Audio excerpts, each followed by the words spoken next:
Hi hello friends. അപ്പം ഇന്ന് നമ്മളുള്ളത് മൂന്നാർ ടീ മ്യൂസിയത്തിലാണ്. തേയിലയുടെ ചരിത്രമാണ് ഇവിടെ പറയുന്നത്. അപ്പം നമുക്ക് പോയി അകത്തെ കാഴ്ചകളൊക്കെ കണ്ടിട്ട് വരാം. മൂന്നാറിൽ നിന്ന് 1 കിലോമീറ്റർ ഉണ്ട് ടീ മ്യൂസിയത്തിലോട്ട്. അപ്പം ഇവിടുത്തെ കാർ പാർക്കിംഗ് ഒക്കെ അടിപൊളി കേട്ടോ. ഇഷ്ടംപോലെ സ്ഥലമുണ്ട്. പിന്നെ കാണാൻ നല്ല രസമാണ്. തേയിലത്തോട്ടത്തിൽ നടക്കാണ് ഇത് നിൽക്കുന്നത്. അപ്പം നമുക്ക് അകത്ത് പോവാം. അകത്ത് പോകാനായിട്ട് പാസ് എടുക്കണം. പാസ് ഒരാൾക്ക് 150 രൂപയാണ്, പിള്ളേർക്കൊക്കെ 75 രൂപയാണ്. അപ്പോൾ ടിക്കറ്റ് എടുത്ത് അകത്തോട്ട് കയറിയിട്ടുണ്ട്. അകത്ത് കുറച്ച് പേര് അവിടെ നിന്ന് നോക്കുന്നുണ്ട്. ഞാൻ ഓർത്തു അവിടെ ആ ശില്പത്തിനായിരിക്കും നോക്കുന്നതെന്ന്.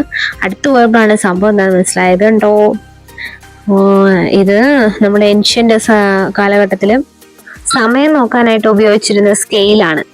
ഇതിന്റെ വെയില് അടിക്കുമ്പോഴത്തേക്ക് അതിന്റെ നിഴല് ഏത് ഭാഗത്താണോ കാണുന്നത് കറക്റ്റ് സമയത്താണ്. ഇപ്പൊ ഞങ്ങൾ വന്നപ്പോ 4 മണിയായി. 4 മണി അതിൽ കറക്റ്റ് ആയിട്ട് കാണിച്ചു. അപ്പൊ ഇനി നമുക്ക് അകത്തെ കാഴ്ചകൾ കാണാം. നമ്മൾ ആദ്യം കാണുന്ന സാധനം കണ്ടോ, അയൺ ഏജില് മനുഷ്യരെ സംസ്കാരം ചെയ്തിരുന്ന മൺകുടമാണ്. കണ്ടോ, ഒറ്റയൊളിയല്ലേ. ഇത് പെരിയകനാലിൽ നിന്നാണ് കണ്ടെടുത്തിട്ടുള്ളത്. ഈ കാണുന്ന കൊമ്പൊക്കെ ഒറിജിനൽ ആട്ടോ. പണ്ട് സായിപ്പിന്റെ കാലത്ത് അവര് വേട്ടയാടിയ സാധനങ്ങളാന്ന് തോന്നുന്നു. കാട്ടുപോത്ത്, കരടി, പന്നി, മാന്, കേഴയാട്, കലമാൻ, അങ്ങനത്തെ കുറെ സാധനങ്ങൾ.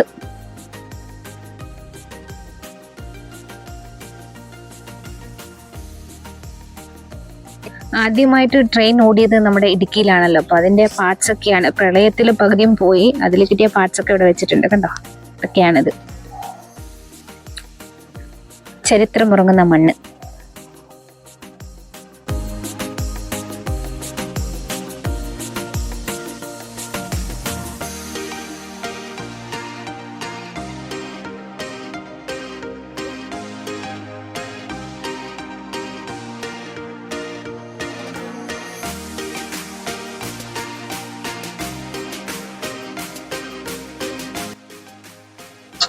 ഇത് ആദ്യമായിട്ട് തേയില ഉൽപ്പാദിപ്പിക്കാൻ വേണ്ടിയിട്ട് കൊണ്ടുവന്ന മെഷീനാണ്. കണ്ടോ, ഇംഗ്ലണ്ടിൽ നിന്നൊക്കെയാണ് ഈ മെഷീനൊക്കെ അന്ന് ഇറക്കുമതി ചെയ്തേക്കുന്നവര്. അടിപൊളിയല്ലേ.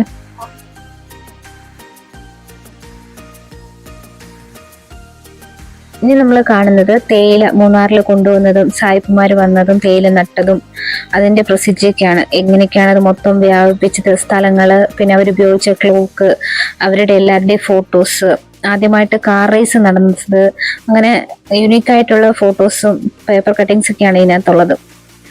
അടിപൊളിയാണ് കേട്ടോ. ആദ്യമായിട്ട് ഉപയോഗിച്ച പൈസകള്, ഫാക്ടറിയുടെ ഫോട്ടോ, പിന്നെ മൂന്നാറിന്റെ പ്രളയത്തിന്റെ ഫോട്ടോ, അങ്ങനത്തെ സൂപ്പറാണ്.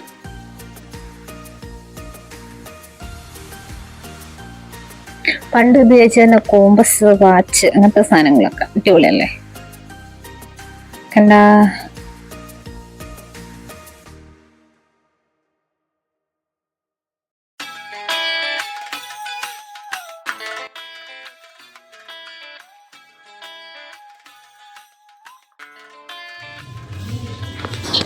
അടുത്തത് കാണുന്നത് ഡോക്യുമെന്ററി ആണ് കേട്ടോ. ഡോക്യുമെന്ററി അടിപൊളിയാണ്. അതായത് ആദ്യമായിട്ട് സായിപ്പുമാര് മൂന്നാർ കണ്ടുപിടിച്ചതും തേയില നട്ടതും അത് വ്യാപിപ്പിച്ചതും അതിന്റെ പ്രൊസീജിയറൊക്കെ സൂപ്പറാണ്. ഡോക്യുമെന്ററി കാണുമ്പോൾ പണ്ട് ഇങ്ങനെ ആയിരുന്നല്ലോ എന്ന് തമിഴ്നാട്ടിൽ നിന്ന് ആൾക്കാരെ കൊണ്ടുവന്നതും പ്ലാന്റേഷൻ രൂപീകരിച്ചതൊക്കെ സൂപ്പറാട്ടോ.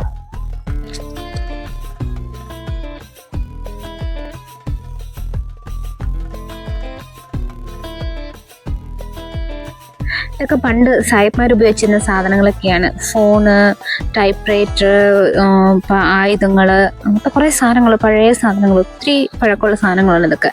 പിന്നെ ശില്പങ്ങള്, ഇതൊക്കെ ഓരോ രാജ്യത്ത് നിന്ന് കൊണ്ടുവന്ന സാധനങ്ങളാണ്. കണ്ടോ,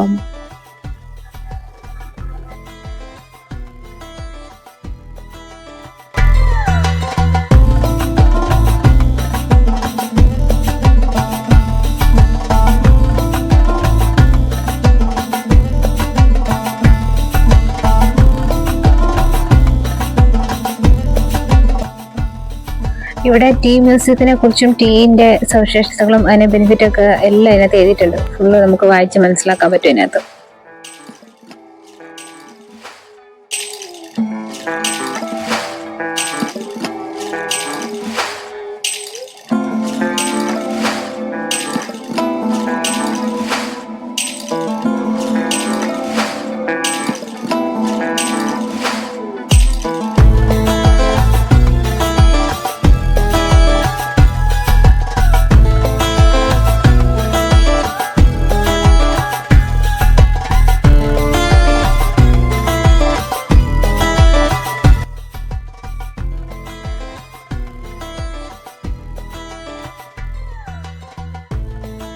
ഇനി നമ്മൾ കാണാൻ പോകുന്നത് ടീ മാനുഫാക്ചറിങ് യൂണിറ്റ് ആണ്. തേയിലപ്പൊടി എങ്ങനെയാണ് ഉണ്ടാക്കുന്നതെന്നാണ് അവർ കാണിച്ചിരുന്നത്. ഡെമോ ആണ് കേട്ടോ. അപ്പൊ നമുക്കിനി കാണാം. ഇവര് നമുക്ക് പറഞ്ഞു തരുന്നത് തേയില എങ്ങനെ പറിക്കണം, അതിന്റെ മാനുഫാക്ചർ എങ്ങനെയൊക്കെയാണ്, എത്ര തരം ടീ ഉണ്ടെന്നൊക്കെയാണ്. അപ്പം ഇതാണ് തേയിലയുടെ ഇല. ഇത് നമ്മൾ നല്ല സോഫ്റ്റ് ആയിട്ടിരിക്കുന്ന 4 തണ്ട് ഇല കൈ കൊണ്ടാണ് പറിച്ചെടുക്കുന്നത്. കൈ കൊണ്ട് പറിച്ചെടുത്തിട്ട് ഇതിൽ തരംതിരിക്കും. ഈ ഇല സീസൺ ഉണ്ട്. നല്ല കാലാവസ്ഥയൊക്കെ ആണെങ്കിൽ നല്ല സീസൺ ആയിരിക്കും. അപ്പം 7 ദിവസം കൂടുമ്പോൾ നമ്മൾ ഈ ഇല എടുക്കും. അല്ലാത്ത ഓഫ് സീസൺ ഒക്കെ ആണെങ്കിൽ 15 ദിവസം കൂടുമ്പോഴായിരിക്കും തേയില എടുക്കുന്നത്, കൈ കൊണ്ട് നുള്ളി എടുക്കുന്നത്. അപ്പം ഇത്രയും വലിയ ഇലയില് 3-4 തരം ടീ എടുക്കും. ഇല സെയിം ആണ്, പക്ഷെ ഓരോ ടീക്കും ഓരോ കോസ്റ്റ് ആണ്. അപ്പൊ ആദ്യത്തേന്ന് പറയുമ്പോൾ ചെറിയൊരു കുരുത്തലയാണ്, അതിന് ഭയങ്കര റേറ്റ് ആണ്. അത് കിട്ടാനില്ല, കാരണം വെച്ചാൽ ഒത്തിരി നമുക്ക് എടുക്കാൻ പറ്റത്തില്ലല്ലോ, പ്രൊഡക്ഷൻ കുറവാണ് അതിന്, അതുകൊണ്ട് ഇത് ഭയങ്കര വിലയാണ്. അതാണ് വൈറ്റ് ടീ, ആദ്യത്തെ ടീ. രണ്ടാമത്തെന്ന് പറയുമ്പോൾ ആ കുരുത്തിന് താഴെയായിട്ട് നിൽക്കുന്ന 2 ഇല, ആ 2 ഇല എടുക്കുന്നത് ഗ്രീൻ ടീ ആണ്. ഈ ഗ്രീൻ ടീ ഉണ്ടാക്കുന്നത് ഇങ്ങനെ നമ്മൾ സൺലൈറ്റ് ഇല്ലാതെ ഉണങ്ങിയിട്ടാണല്ലോ, അപ്പൊ അതിന് കുറെ ബെനിഫിറ്റ്സ് ഉണ്ടെന്നാണ് പറയുന്നത് പുള്ളി. അതിന് താഴെയുള്ള 2 ഇലയാണ് സാധാ നമ്മൾ തേയിലേക്ക് എടുക്കുന്നത്. ഇനിയുള്ള തേയില എന്ന് പറയുന്നത് CTC തേയിലയാണ്. അതിങ്ങനെ കഴുകി വാരി വൃത്തിയാക്കി തേയില മെഷീനിൽ ചൂടായി വറുത്ത് അങ്ങനെ പോയി ഉണങ്ങി പൊടിക്കുന്നതാണ് CTC തേയില എന്ന് പറയുന്നത്, സാധാ തേയിലപ്പൊടി.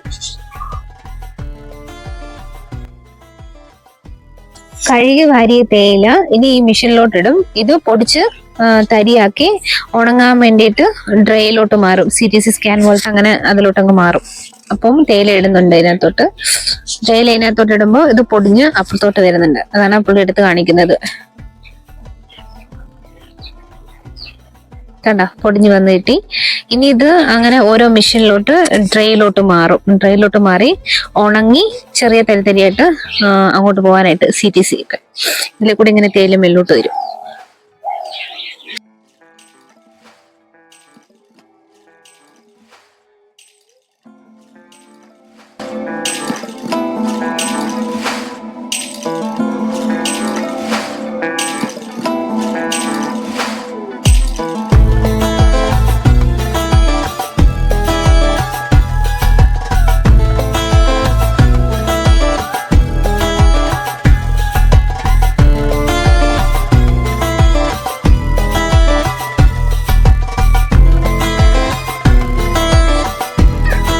ഇങ്ങനെ തേയില ഓരോ സെക്ഷനിലായിട്ട് ഡ്രൈ ആയി അങ്ങനെ മേളിൽ കൂടെ പോയി അതേ ആ കാണുന്ന സ്ഥലത്തൂടെ പോയി ഇവിടെ വന്ന് വീഴും.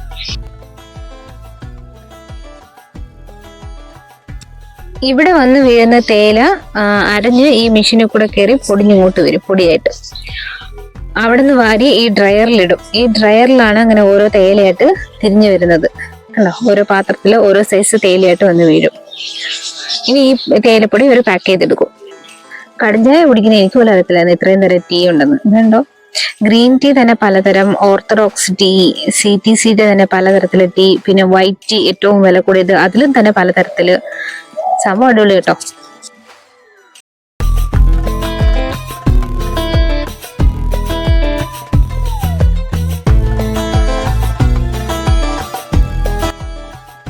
അപ്പൊ ഫാക്ടറിയിലെ കാഴ്ചകളൊക്കെ കഴിഞ്ഞു. ഇനി നമ്മൾ ടീ ഷോപ്പിൽ കയറുവാണ്. തേയിലയുടെ എല്ലാം ഹൈ ക്വാളിറ്റി ഉള്ള തേയിലയാണ് ഇവിടെ കൊടുത്തിരിക്കുന്നത്. റിപ്പിൾ ടീയുടെ നല്ല രസമുണ്ട് കേട്ടോ കാണാനായിട്ട്. കണ്ടോ, പ്രീമിയം ക്വാളിറ്റി ടീസ്.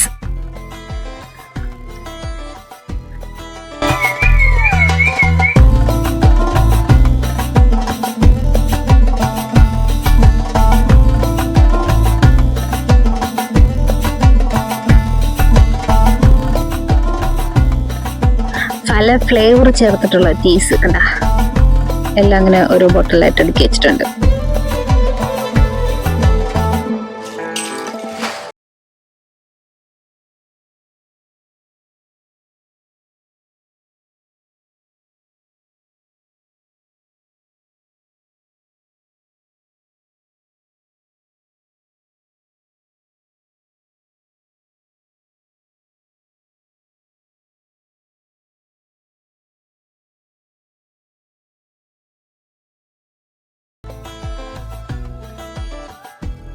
ഞാൻ കണ്ട വെറൈറ്റി സാധനം റെഡി ടു ഡ്രിങ്ക് ടീ കണ്ടോ, ഐസ് ടീ അടിപൊളിയല്ലേ.